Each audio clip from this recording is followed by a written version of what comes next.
Hi, I'm Tim Fryar, pastor of Christ Center Church, and you're watching Christ Center TV on YouTube. Thanks for joining us today. Thanks for spending some time with us. This broadcast is about 15 minutes, and it's designed to be a blessing to you. It'd be great to be able to use this for your morning devotion, or maybe evening time, or even on your lunch break. Send this message out to some people, some friends that you may have, some of your friends on Facebook or on Twitter. Let them know that you need to hear this message. So send the link, send the email, and let them know that the word of the Lord is coming forth on Christ Center TV. We're going to go over to the sanctuary to hear the message that's coming forth. Be ready to receive what the Lord is saying to you. Get your pen and your paper, your Bible, your iPad, your iPhone, whatever you take notes with. Get ready to receive from the Lord, and I'll be back at the end of this message. Are you hearing me? He said, so now, these people, Jesus says, like in Noah's day, they was just living every day. But while they were living every day, there was a mandate on the table that only one man understood. Now, while they were engrossed in their everyday goings about, there was a dude building a boat. Because God says, hey, man, you need to build this boat because I'm getting ready to rain down some wrath on these people. And you and your folk can come on and get in the boat. As a matter of fact, let everybody know that this is what's going down. But everybody heard him, but they were so engrossed in their lives that they didn't heed him. So there was an expectation of a coming, but there was a rejection of the word that warned them. Are you hearing what I'm saying? In between this expectation that Noah had, the rejection that the people had, Noah had an assignment. And the assignment was to build the boat.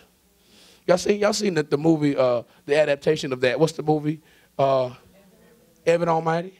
Yeah. Really, I mean, I appreciate the tone of what's happening there. It's comical, but the truth of the matter is there is something happening in the midst of a community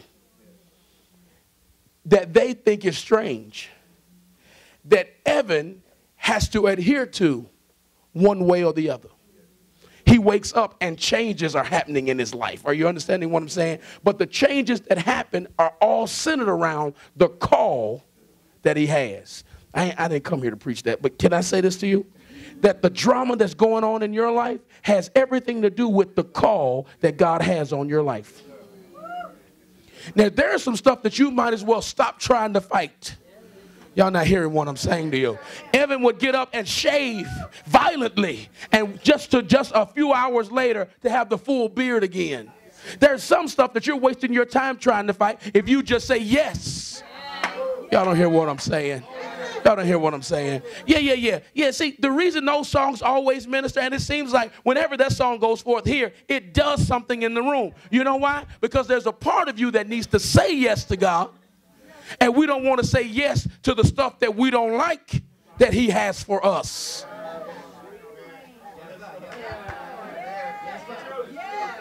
And so then your spirit get to crying out when the song comes forth and you can't control it. And then you say yes for the moment and get some relief. Walk out the room and start saying no all over again. That ain't when I came to preach, but since I was there, I figured I'd go on and tell you a few things. So anyway, Noah builds this boat. Watch this. And with what's laying out, this anticipation of something happening is really a separation tool. This anticipation is a separation tool because when the flood came, when it started raining, Noah and his folk got in the boat. Noah says, oh, did you feel that? It was hey, go to the boat. Let's go to the boat. And I told y'all, here's the plan. All right? Plan A, kicking in. Go to the boat. Go get them giraffes. Go get the monkeys and all of them and bring them in. And all of us need to get in the boat because the rain has started. Okay?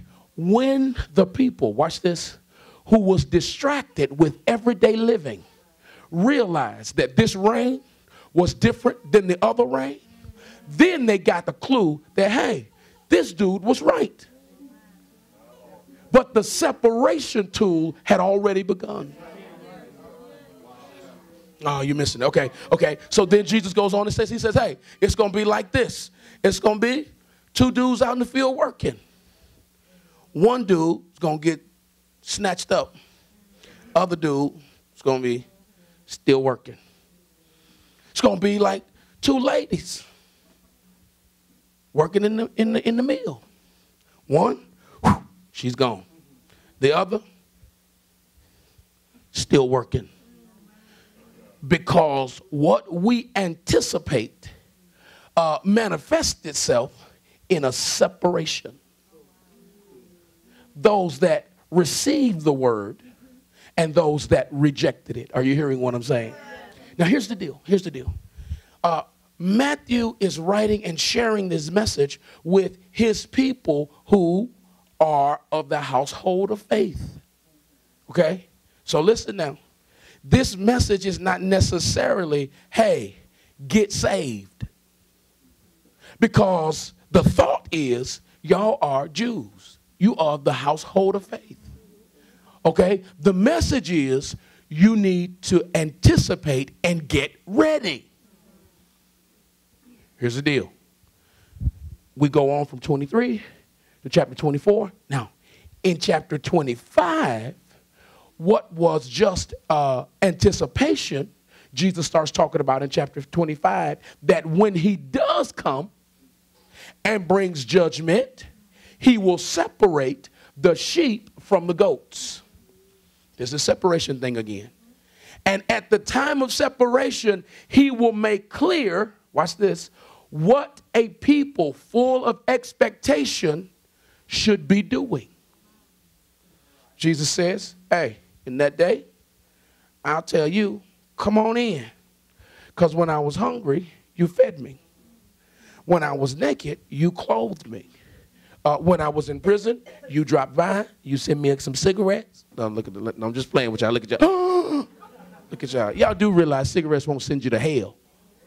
You do realize that, though. Oh, I can't get no talk. Y'all, yeah, it does make you get to heaven a little faster, though. It does create addictions that you can't shake. Oh, okay, all right, okay. I just thought I'd help you, just grow you up just a little bit. So anyway, he says, you came by prison. He says, I was homeless and you took me in. He says, y'all come in to the rest of the Lord. Now, there was the ghost that he says, hey, y'all get away from me. Because when I was all the stuff that I told y'all that they got in for, when I was all of that, you didn't come to my aid. Okay, and both sets was like, hold on, Jesus. How could it be? When was you homeless? When were you naked? When were you understand? And Jesus says, hey, when you did it to the least of these, watch the connection, my brethren. See, oftentimes we read it, when you have done it to the least of these, my brethren. The text is, when you have done it to the least of these, my brothers, you've done it to me. So Jesus has connected himself with the displaced, the downtrodden. Now, you understanding what I'm saying? So now we find out that in order to get in to heaven has nothing to do in that particular text with salvation, because we understand that these people are already saved. He says, here's the other thing that helps you, is that while you're waiting for me, is that you got to get to work. Now, here is the challenge. The challenge for most of us is when we accept Jesus, we say, okay, I know the Lord's coming back one day. I better get saved. Y'all know how we do. We wait till a certain age to get saved. Not a whole lot of us get saved in high school for real. Because then when we get saved in high school, then we have to go to college, and then we were like, I better put this salvation thing on hold right quick.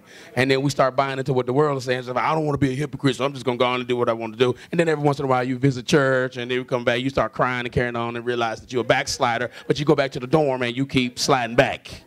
You don't want to hear what I'm saying. So anyway, so then we get to this place where, okay, I'm going to get saved for real. For me, that was 19. I got saved for real at 19. I was going to church growing up because I didn't have no choice. Now, the fact that I didn't have a choice really brought me to a place of salvation. I just thought I'd throw that in there for the parents that want to give their kids choices. That's a whole nother sermon. I ain't going to touch it because I want to get you out of here. I would have touched it, but y'all took up all my time, all that shouting and carrying on. Okay, so now we find out that as we wait, listen, for the Lord to return, this Advent season for us today in our dispensation is to commemorate the baby coming, but to also expect the King to return. Do not get it twisted, okay? Your non-believing friends celebrate a baby. Don't get it twisted. The world celebrates the baby. Okay? Y'all remember Talladega Nights? Dear Lord, baby Jesus, so cute in the manger, laying there so cute. Okay? That's what your non-believing friends celebrate.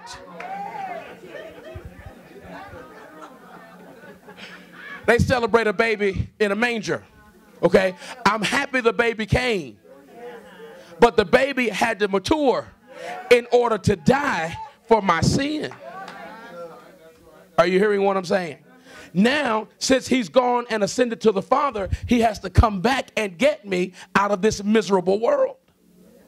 And the anticipation that we have in our dispensation is to expect to see Christ. Now, the foregone conclusion is that if you're expecting Christ to come, is that your life is ready for him to come. And what Jesus is saying here is that you cannot stand on the runway with bags in hand waiting for Jesus. I don't witness to my neighbors because Jesus is about to come back. No. Jesus says, hey, while you're waiting for me, you got work to do. And the thing that makes my waiting a little less painful is the fact that I am distracted by the working of Jesus Christ. Hey, I trust that the message was a blessing to you. Thanks again for spending this time with us. I'd like to invite you to our church. Our church is Christ Center Church, 6472 Church Street. That's Douglasville, Georgia. We're about 20 minutes west of downtown Atlanta, so we'd love to see you. You can visit us on Facebook, or you can make comments right here on this YouTube page. Let us know how it's been a blessing to you. And if you have any prayer requests, you can put them out here too. We'll grab them. You can visit our site. We have prayer requests out there. We'd love to pray with you, pray for you. Whatever you need, we'd love to hear from you. Our church exists to be a spirit-filled, multicultural, worshiping community, empowering people to replace a self-centered life with a Christ-centered life. Until next time, I'm Tim Fryar, encouraging you to be Christ-centered.